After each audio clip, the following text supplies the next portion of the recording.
Are you tired of rushing through the shores of hell, getting knee-deep in the dead, or being caught in the middle of an inferno in the hit shareware game Doom? Well, thankfully, id Software, the design team behind Doom, has licensed their incredible 3D engine to two development teams. One of those teams is Raven Software, the creators of Black Crypt and Shadowcaster. Raven's first shareware game for id Software is entitled Heretic. Now, let me guess. You're asking yourself, what exactly is a heretic? Hey! Echo! A heretic isn't really a thing, but rather a situation where you disobey the laws of the church and are considered a skeptic.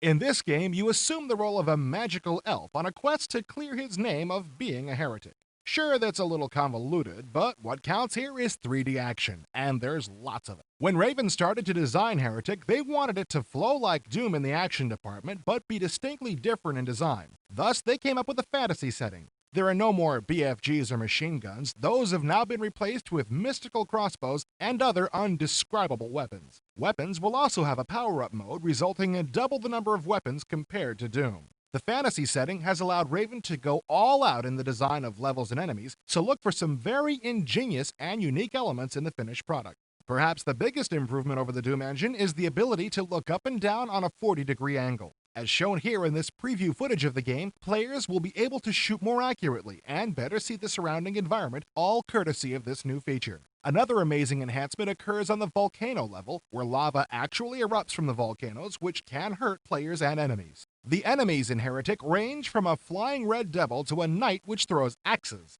There's even a wrapped-up mummy to battle. Raven is trying to improve upon the artificial intelligence in Doom by making the enemies smarter and possibly giving them each more than one attack pattern. Another subtle but impressive improvement over Doom is the automap. As shown here, Raven has dramatically updated the look of the map with a nice marble textured background. This automap will come in very handy during the game, as some of the levels are truly gigantic in size and scope. The registered version will be structured identically to Doom, with 24 levels in total and 3 boss characters. A pending feature is the inclusion of an inventory window. Unlike Doom, where you automatically used an item upon pickup, this inventory screen would allow the storage of items for later use. The designers are not sure if they'll pull this feature before release because if it slows down gameplay too much, deathmatch and the flow of play would become tedious. Speaking of deathmatch, Raven plans to fully support modem and network play in the final release version. Heretic will serve that craving we all have to fly like a bird with a flight mode similar to Shadowcaster.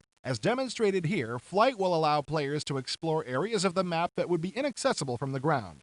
Imagine playing a deathmatch game where you battle your friend in the skies, not on the ground. All in all, Heretic looks very impressive. Raven has taken the opportunity to create a very unique game and not just a replica of Doom. There are distinct elements in this title which will surely impress most 3D game fans. Most importantly, don't get the impression that this game is a role-playing title. It's not. Raven stresses that this is really a pure action game with a fantasy slant to it. Stay tuned for Heretic, because it's certainly going to produce some hair-raising havoc later this year.